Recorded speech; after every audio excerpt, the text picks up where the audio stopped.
하나님 말씀 잠언 20장 16절에서 30절까지 말씀 교독합니다. 잠언 20장 16절에서 30절입니다. 오늘은 9월 14일 목요일 아침입니다. 9월 14일자 본문 잠언 20장 16절에서 30절 933쪽입니다. 타인을 위하여 보증선자의 옷을 취하라. 외인들을 위하여 보증선자는 그의 몸을 볼모 잡을지니라. 소이고 취한 음식물은 사람에게 맛이 좋은 듯하나 후에는 그의 입에 모래가 가득하게 되리라. 경영은 은은함으로 성취하나니 지략을 베풀고 전쟁할지니라. 두루다니며 한담하는 자는 남의 비밀을 누설하나니 입술을 벌린 자를 사귀지 말지니라. 자기의 아비나 어미를 저주하는 자는 그의 등불이 흑암 중에 꺼짐을 당하리라. 처음에 속히 잡은 산업은 마침내 복이 되지 아니하느니라. 너는 악을 갚겠다 말하지 말고 여호와를 기다리라. 그가 너를 구원하시리라. 한결같지 않은 저울추는 여호와께서 미워하시는 것이요 속이는 저울은 좋지 못하는 것이니라. 사람의 걸음은 여호와로 말미암나니 사람이 어찌 자기의 길을 알 수 있으랴. 함부로 이 물건은 걸어가다 하여 서원하고 그 후에 살피면 그것이 그 사람에게 덫이 되느니라. 지혜로운 왕은 악인들을 키질하며 타작하는 바퀴를 그들 위에 굴리느니라. 사람의 영혼은 여호와의 등불이라. 사람의 깊은 속을 살피느니라. 왕은 인자와 진리로 스스로 보호하고 그의 왕위도 인자함으로 말미암아 견고하니라. 젊은 자의 영화는 그의 힘이요 늙은 자의 아름다운 백발이니라. 상하게 때리는 것이 악을 없이 하나니 매는 사람 속에 깊이 들어가느니라. 오늘 말씀 사귀지 말아야 할 사람에 대해서 얘기를 하고 있습니다. 경솔하게 보증을 서는 사람, 남을 속여 먹는 사람, 은원하지 않고 싸우는 사람, 남의 비밀을 함부로 말하는 사람을 말하죠. 스스로 또 악을 갚지 말고 하나님을 기다리라고 말합니다. 앞날을 알 수 없으니 하나님을 믿고 맡기라고도 말하죠. 사람의 영혼은 하나님의 등불입니다. 그래서 하나님은 그 영혼을 통해 깊은 곳을 살피죠. 사람이 인자와 진리로 살아야 하나님의 보호를 받고 견고해질 수 있다라고 말한 내용이 오늘 내용입니다. 오늘 질문은 현명한 삶, 어떻게 하는 게 현명한 삶이냐는 거죠. 현명한 삶은 무엇입니까? 이것이 오늘 질문입니다.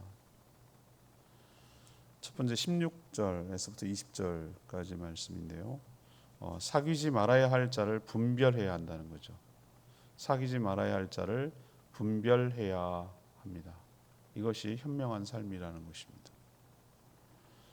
성도는 가급적 모든 사람과 좋은 관계를 맺고 좋은 관계 속에 살아가야 하는 게 맞습니다. 그렇게 취해야 되는 것이죠. 그렇지만 여러분, 저도 요즘 많이 느끼는 건데 관계가 짐이 되어서는 안 되는 것이죠. 많은 카톡에 또 페이스북에 뭐 좋아요 눌러주는 수많은 사람들이 팔로워가 있다는 것이 권력이 되는 세상이 됐거든요. 근데 한번 냉정하게 생각해 보자고요. 그 사람들이 나와 어떤 관계일지 1년에 한두 번 뭐 할까 말까 이런 사람이 나한테 어떤 의미가 있는 것이죠. 오히려 자주 만나고 자주 접촉하고 자주 봐야 되고 그런 사람들이 나에게 더 소중한 것 아니겠어요? 그래서 이 관계가 짐이 돼 버리는 순간 굉장히 피곤해지는 거예요. 그러니까 좀 미안하지만 관계가 소모적인 관계. 그러니까 다시 말해서 그 관계를 맺음으로 인해서 내 삶을 점점 소모해 버리는, 소진해 버리는 에너지가 다 그냥 그 업되는, 뭐 물론 꼭 무슨 얻기 위해서 그런 건 아니지만 했을 때 서로 좋은 영향력을 줄 수 있는 관계가 저는 바람직한 관계라고 생각하거든요. 공생하는 거죠, 공생. 그런데 기생하는 관계가 있어요. 기생, 일방적인 관계. 내가 일방적으로 기대는 관계도 그렇게 좋지 않은 관계고요. 또 상대가 나한테 일방적으로 기대는 것도 결국 바람직하지 않아요. 오늘 잠언은 참 지혜로운 말씀인데요. 뭐 하나님의 말씀이 다 지혜롭지만 피하고 사귀지 말아야 할 사람을 오늘 언급하고 있어요. 분별할 줄 알아야 된다는 거예요. 그냥 그런 사람과 얽히고 설키면은 인생 피곤해지는 것뿐만 아니라 피곤해지는 게 문제가 아니라 함께 망할 수가 있기 때문에 사람 볼 줄 알아야 된다는 것이죠. 여러분들 경험하셨잖아요. 잘못된 배우자 만나서 정말 인생 얽히고 설키는 사람들 되게 많아요. 잘못된 동업자 만나가지고 정말 이상하게 꼬인 사람들 너무 많아요. 잘못된 직장에 들어가가지고 정말 이상하게 된 사람들 되게 많아요. 잘못된 만남.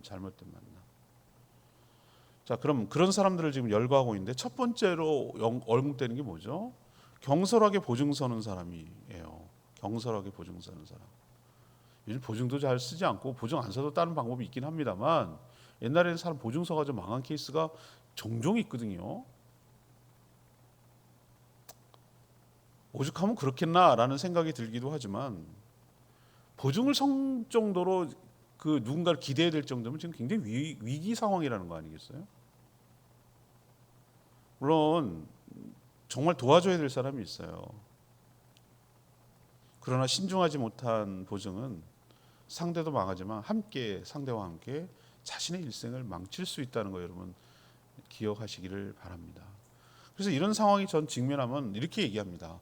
성도들 간에 돈 거래하지 마십시오. 빌려주고 뭐 이런 거 하지 말라고 그래요. 저는 좋은 결과를 얻는 경우를 거의 못 봤어요. 거의 제가 수없이 많이 봤잖아요. 지금까지 수없이 항상 이게 문제가 되더라고요. 이해관계가 성도가 얽혀버리는 순간 문제가 되는 거예요. 그럼 어떻게 해요? 차라리 도와주고 끝내라고. 내가 할 수 있는 만큼만 도와주고 그게 얼마가 됐든 간에 내가 정말 내가 도울 수 있는 물질이 됐든 뭐 정보가 됐든 사람을 붙여주 뭐 어떻게든 간에 도와주고 끝내버려야 돼. 채무 관계가 되는 순간 좋은 관계를 유지하기가 참 어려워요. 특히 성도들 간엔 그래요. 뭐 보증이 꼭 그런 거냐 그런 건 아니지만 이 얘기가 나왔기 때문에 다시 한번 말씀을 드리는 거예요. 신중하게 내가 정말 저 사람이 어떻게든 간에 끝까지 내가 책임을 진다. 자식처럼 그런 경우 아니고서는 정말 보증 서는 것을 신중하게 하라고 오늘 얘기하는 거예요.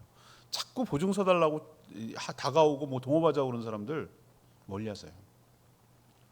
좋은 의도에서 찾아오는 게 아니에요. 또 가까이 하지 말아야 될 사람이 뭡니까?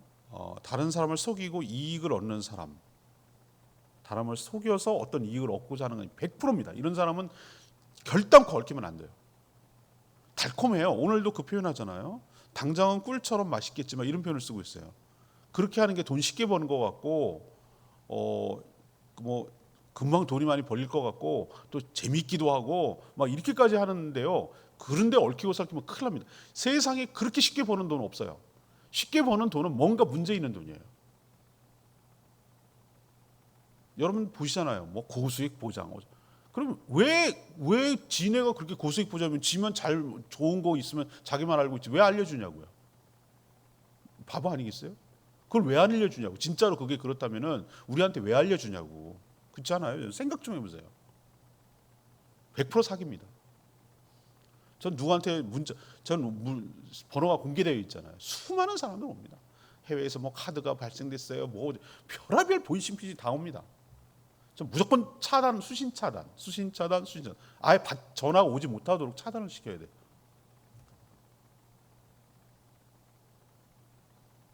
고수익 보장 뭐 이래가면서 100% 사기예요. 오늘 저는 이 표현이 참 좋았어요.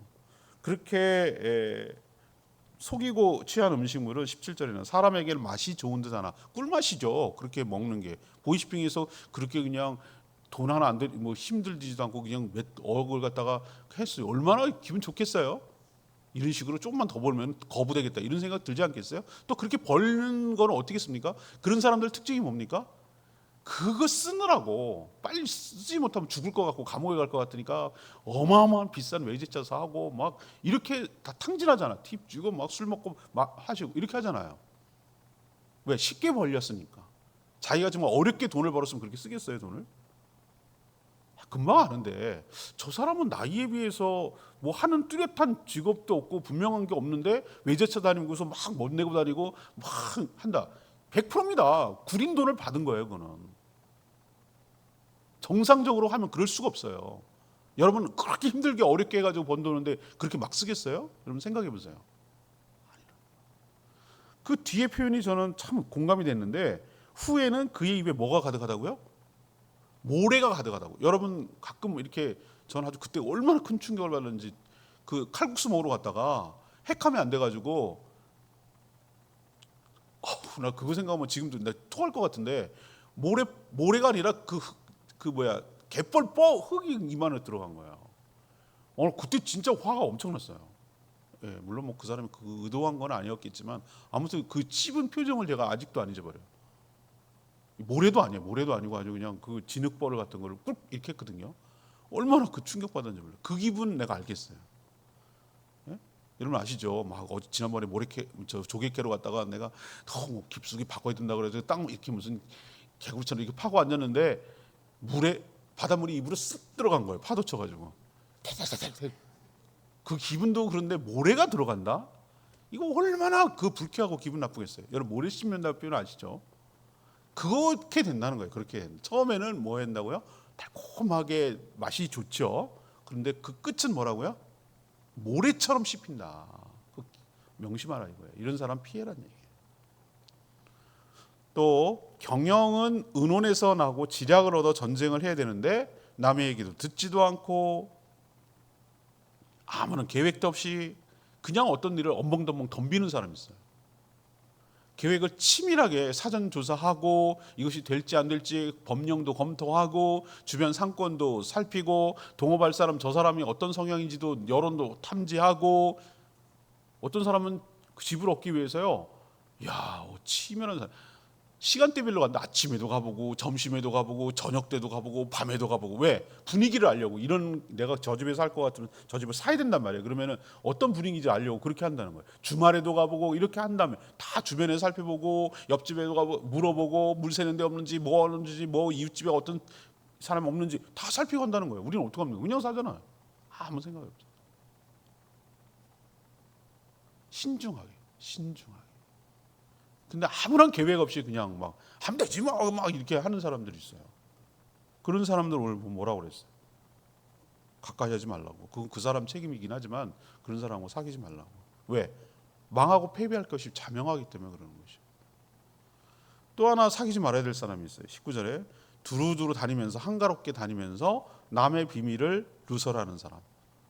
재밌거든요. 그게 그래서 막 이렇게 모여갖고 막 이렇게 수다 떠는 게 난 별로 이렇게 유쾌하지 않은 것이 뭐냐면은 결국 남의 얘기 하거든요. 하다못해 이제 연예인 얘기, 남자들은 스포츠 얘기, 또 정치 얘기, 같이 또끼리 모여가지고 뭐 이런 얘기 하거든요. 그까지는 뭐 어떻게 제3자라고 할 수 있는데 자기와 두 사람이 아는 사람 얘기를 하다 보면은 꼭 남의 얘기를 하게 돼 있어요.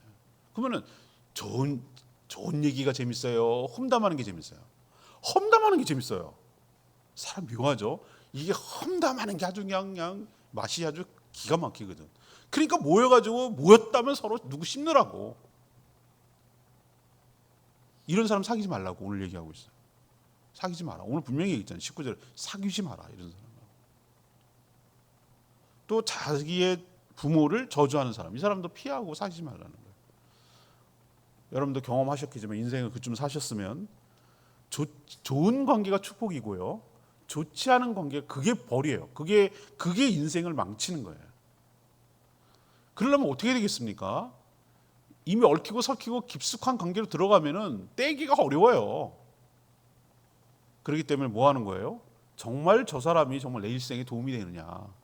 도움이 된다는 게 무슨 사업적으로 이익이 그런 개념이 아니라 내 인생에 플러스가 되느냐, 내 인생을 정말 풍요롭게 하고 이롭게 하느냐 아니냐, 이걸 잘 분별하고 판단하셔가지고 현명하게 살아가는 저와 여러분 되기를 원합니다. 자, 두 번째는 뭐겠습니까? 21절에서 24절이죠. 하나님을 믿고 처분을 기다리는 삶. 하나님을 믿고 처분을 기다리는 삶. 이것이 현명한 삶이에요. 미래의 주인은 누구십니까? 하나님이십니다. 우리 내일을 압니까? 아니, 내일은 고사하고 오늘 오후에 무슨 일이 있을지 예측이 가능합니까? 아무도 예측할 수 없습니다. 저도 예기치 못한 일이 생기고요. 예기치 못한 뭐 그게 좋은 일이건 나쁜 일이건 예상치 못한 일이 생기는 게 인생이죠. 내일은 몰라. 내일의 주인은 하나님이라고. 하나님 우리에게 안 알려줬어요. 심지어 그렇게 주님이 다시 오실 날이 그렇게 우리가 고대하고 하는데 안 알려줬어요.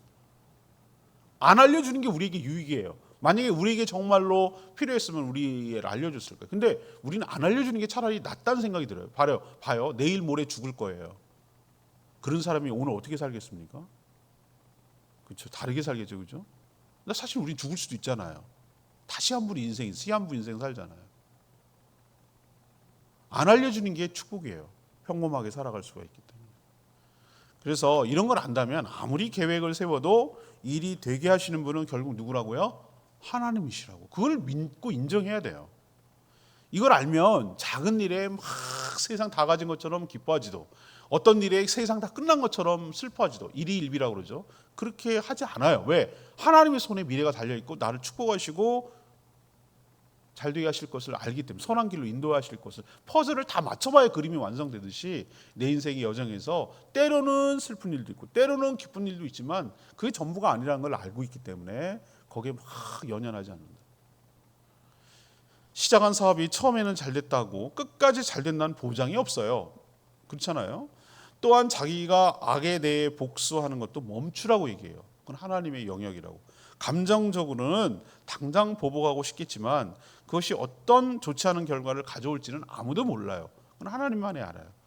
대신에 어떻게 되는가? 하나님께 선악을 판단하시며 심판하실 것을 믿고 하나님의 처분을 믿고 맡겨야 되는 거. 그리고 기다려야 되는 것이에요.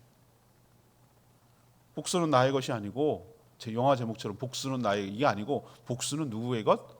하나님의 것이라고. 나는 복수할 권리가 없어요. 하나님이 심판권자지 내가 심판권자는 아니에요. 또한 추를 속여서 이득을 취하려는 사람, 경솔하게 하나님께 서운해놓고 나중에 할 수 없어서 공경을 당하는 사람, 이런 사람도 하나님을 경솔하게 여기는 사람이에요. 하나님의 역사와 섭리를 믿고 수용하는 사람이 저는 현명한 사람이고 현명하게 사는 것이라고 보는 것이죠. 미래를 모르나 선한 길로 인도해 가시는 과정 중에 있음을 믿고 하나님께 믿고 맡기며 어떤 일이 당했을 때 다 된 것처럼 또 다 끝난 것처럼 이렇게 극단적으로 생각하지 않고 하나님 의지하고 매 순간 하나님 신뢰하며 살아가는 저와 여러분 되기를 원합니다. 그게 현명하다고요. 세 번째 얘기는요. 25절에서 30절까지 말씀. 인자와 진리의 균형 속에 살아야 한다. 인자와 진리의 균형 속에 살아야 된다. 이게 현명하다는 것이죠. 27절에 보세요. 사람의 영혼은 하나님의 등불이라 사람의 깊은 속을 살피느니라. 알겠어요. 이 표현 참 멋지지 않아요? 하나님 어디를 본다고요? 우리의 영혼이 등불처럼 빛을 빛낸다는 거예요. 이 적절한 은유예요. 그래서 하나님 어디를 본다는 거예요? 우리가 못 보는 그 영혼, 하나님 영이시기 때문에 그 영혼을 통해 그 사람 깊은 곳에서 살핀다는 거예요. 우리는 겉으로 보면 모르죠.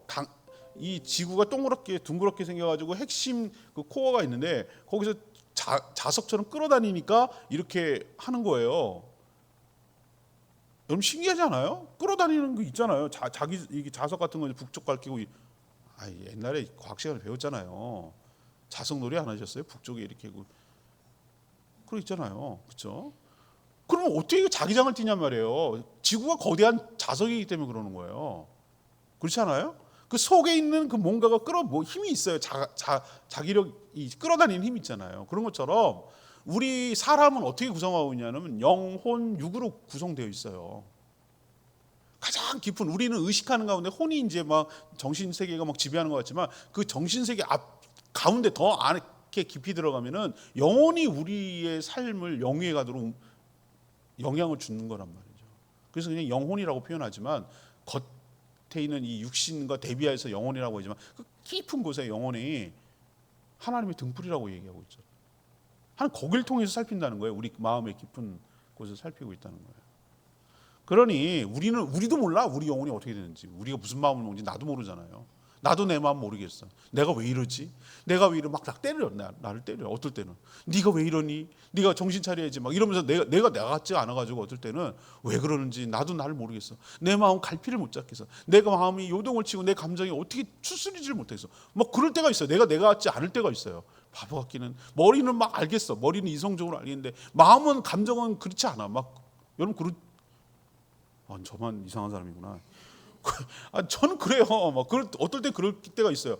그러면 안 되지라는 머릿속으로 알아. 정답 같은 얘기는 아는데 현실적으로는 막 아니야. 막 그냥 어떨 땐 어리석기도 한 것 같기도 하고, 어떨 땐 바보 같기도 하고, 내가 왜 이렇게 미련하니? 막 이런 마음 나한테 얘기하는 거지 뭐.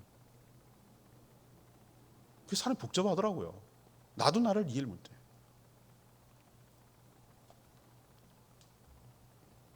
그러니 하나님한테 어떻게 숨길 수가 있겠어요? 나도 나를 모르겠는데.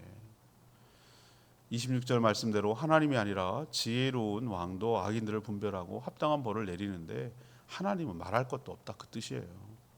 그럼 어떻게 살아야 되겠습니까? 왕도 인자와 진리로 스스로를 보호하고 왕위도 인자로 말미암아 견고해진다고 표현합니다. 왕만 그럴까? 사실은 모든 사람도 그래요. 왕만 그런 게 아니고. 늘상 제가 강조하는 표현이지만 인자와 진리는 하나님의 양날개와 같아요. 양날개. 두 가지를 하나님은 조화를 시켜요. 그 두 가지를 조화시키고 두 가지를 충족시키는 방향으로 통치하세요. 이 근데 두 가지가 여러분 다 만족시키기가 얼마나 어려운지 여러분 해보면 알아요. 살아보면 안다고. 인자 쪽을 만족시키려면 공의 쪽이 약해져요. 공의와 거룩화 이걸 강조하다 보면 뭐가 약해지면 인자 쪽이 약해져요. 이 두 가지를 확실하게 조화시키고 완벽하게 딱 맞춘 게 십자가예요. 그래서 십자가가 더하게 크로스. 이 십자가가 여러 가지 의미에서 상징이에요. 십자가가 형틀이지만 죽음에 이렇게 사람을 달아먹이면 형틀이지만 하나님과 사람을 연결하고 사람과 사람을 연결하고 이것도 있지만 또 뭐를 연결하면 인자를 연결하고 그 다음에 플러스 공의를 연결하고 이 두 가지가 있는 거예요. 하나님 우리를 죄를 심판하실 수밖에 없는 그 하나님의 공의의 심판이 십자가가 딱 보여요. 거기서 보일 수 있고 또 하나 우리를 그렇게 자기 아들을 희생시켜 가면서까지 살리려는 하나님의 인자하심이 십자가에 드러나요. 동시에 딱 드러나는 게 십자가예요. 하나님 그렇게 어떤 일을 행하실 때 한단 말이에요. 한쪽만이 치우치도록 하지 않는단 말이에요. 우리도 그렇게 살아가야 될 줄로 믿습니다. 근데 참 이게 쉽지 않다고 제가 늘상 말씀드렸어요. 바르게 하려면 사람이 다쳐. 사람 안 다치게 하려면 또 바르게 되지 않아. 이 두 가지 사람 안 다치게 하면서 바르게 하는 지혜를 찾아가는 게 얼마나 어려운지 여러분 해보면 압니다. 살아내기가 정말 쉽지 않아요. 여러분 굉장히 추상적인 것처럼 느끼죠. 저는 맨날 그 고민을 하고 사니까 이게 공의로우면서도 사랑이 넘치는 것을 어떻게 해야 되는 게 맞지? 굉장히 할 때 어정쩡할 때도 많아요. 둘 다 못 만족시킬 때도 많이 있어요. 근데 여러분 이게 바로 현명하고 지혜롭게 사는 거라고 오늘 얘기를 하고 있잖아요. 젊은 자의 영화도 늙은 자의 백발도 둘 다 아름다울 수 있어요. 29절 보세요. 29절 이게 저는 인자와 진리를 좋아하고 보는 거죠. 젊은 자의 영화 그 하고 성공하고 열심히 살아가는 모습도 멋지지만 늙은 자의 백발 노련함과 성숙함과 그죠? 이것도 둘 다 별로라고 말하면 안 되고 젊은 것들은 말이지 철이 딱구성이가 없고 뭐 이렇게 말해도 안 되고 늙은 자 이제 뭐 힘도 없고 근데 뭘 하겠어 이렇게 말하면 안 되고 둘 다 모든 시기가 다 아름답다.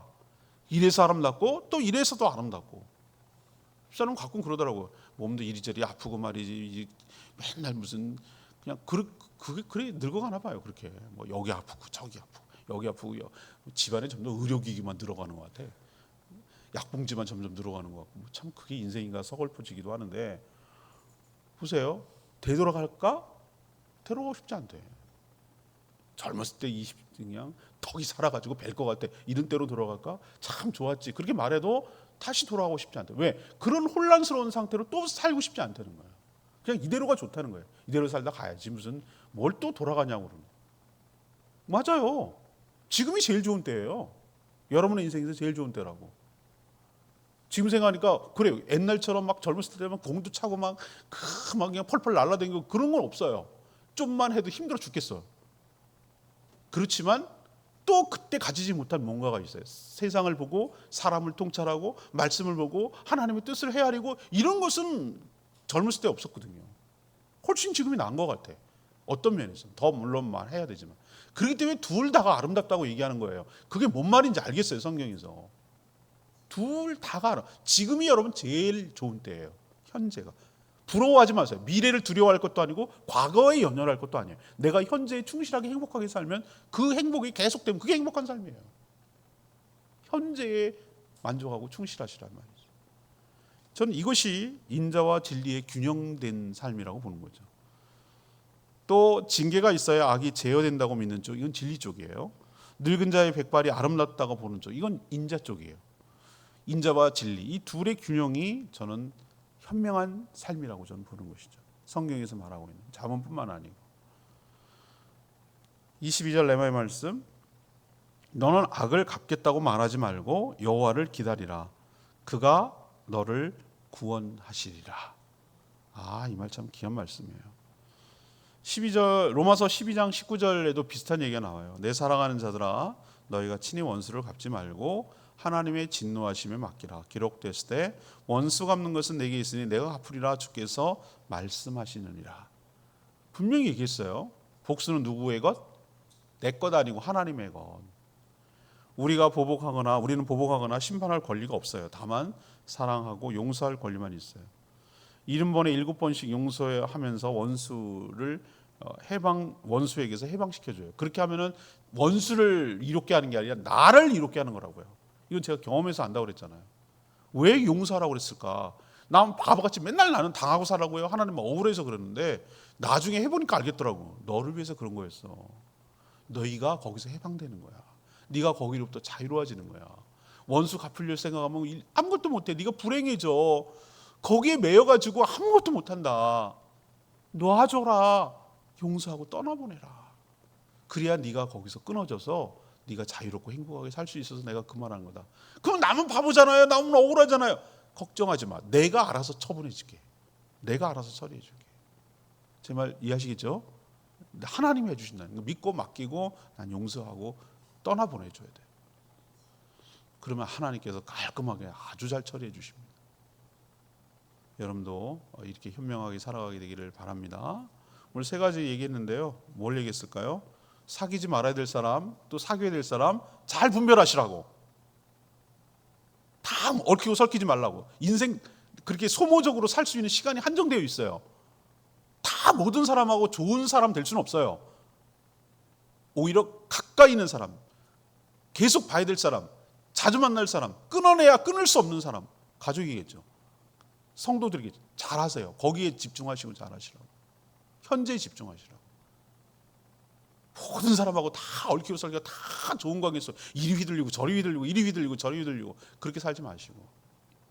인생이 그렇게 길지 않다. 우리가 집중해야 될 게 영혼에 집중해야 되는데 그 관계를 유지하는데 그냥 다 소모해버려가지고 못 살아요. 현명하지 않아요. 두 번째는 뭐예요? 하나님을 믿고 처분을 기다리라고. 원수가 없는 게 하나님께 있다고. 거기에 목매서 인생을 허비하지 말라고. 믿고 맡기고 하나님께 하게 놔두시라고. 믿고 맡기라고. 그게 현명하다고요. 세 번째는 뭡니까? 인자와 진리, 이 두 균형 가운데 살아가려고 늘 의식하며 사시라. 한쪽으로 쏠리지 않고, 저 사람은 사람 좋은데 맺고 끊고가 없어. 셈이 분명하잖아. 그건 한쪽이 치우친 거예요.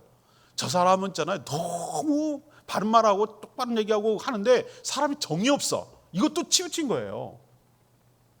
둘 다를 조화시키는 게 얼마나 어려운지 살아보면 알아요. 십자가 생각하시고 하나님 닮아서 인자와 진리 가운데 살아가는 저와 여러분 되기를 원합니다.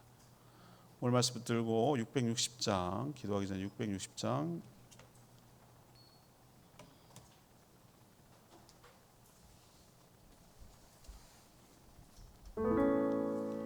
660장입니다.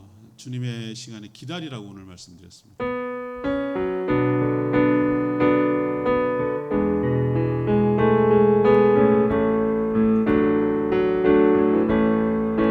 주님의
막연하게 그냥 시간 보내는 게 아니고요. 주의 뜻이 내 삶 속에 이루어지기를 믿음으로 기다리는 것, 소망 중에 기다리는 게 진짜 기다림이에요. 막 내가 당장 어떻게 하고 싶죠. 당장 보복하고 싶고 급하게 돈도 빨리 모으고 싶고 그래서 이제 돈 걱정 없이 살고 싶고 전부 다 막 서두르고 하나님 없이 살려고 하는 모습이죠. 이게 믿음 없는 행위예요. 막 나한테 잘못한 사람 뭔가 보복해주고 싶고 욕이라도 한번 해주고 싶고 남 만나가지고 막 험담하고 싶고 막 이런 충동이 느껴지죠. 그게 현명하지 못한 삶이라고. 하나님을 온전히 신뢰한다면 작은 것에도 웃고 작은 것에도 막 슬퍼하고 막 이렇게 요동치는 것이 아니라 잠잠하게 덤덤하게 어떻게 보면은 요동하지 아니하고 하나님 동행하는 삶이 진짜 믿음의 삶이라고 생각합니다. 우리도 현명한 삶을 살기를 원합니다. 인자와 공의로 살아가는 저희들 되게 달라고 주여 외치며 기도하겠습니다. 주여 하나님 주님의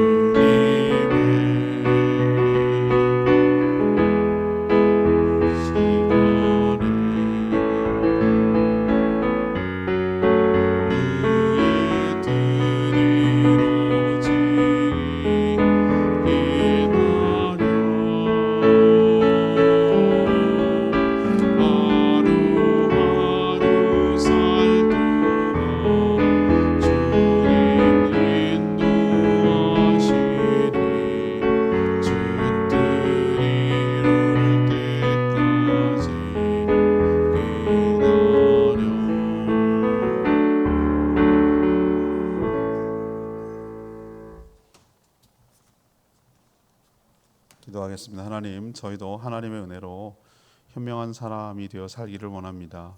먼저 아무나 사귀지 말고 피해야 할 사람을 잘 분별하게 하여 주시옵소서. 신중하지 못하고 남을 속이며 험담하는 사람 피하게 하여 주시고, 또 억울한 일을 당하면 복수하고 싶은 마음이 꿀뚝 같지만 하나님께 믿고 맡기는 저희들 되게 하여 주시옵소서. 하나님의 처벌을 기다리면 우리를 구원해 주시고 하나님이 심판해 주실 줄 믿습니다. 내일 일을 우리가 알지 못하니 장담하며 살지 않게 하시고 우리의 속내를 다하시는 주님 앞에서 하나님의 성품인 인자와 진리로 균형 가운데 살게 하여 주시옵소서.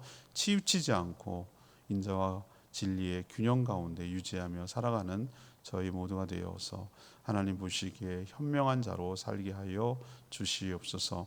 오늘도 간구하는 기도 주님께서 응답하여 주시고 주님과 동행하는 복된 하루 되게 하여 주시옵소서. 허튼 시간 보내지 않게 하시고 낭비하지 않게 하시고 인생 길지 않음을 깨닫고 주님이 기뻐하시는 삶, 하늘의 보화를 쌓는 삶을 살아가는 저희들 되게 하여 주시옵소서. 주님께 모든 것 맡기며 예수 그리스도의 이름으로 축복하며 기도합니다. 아멘. 오늘 하루도 주님의 은혜 가운데 살아가는 복된 하루 되기를 축복합니다. 충분히 기도하고 하루 시작하겠습니다.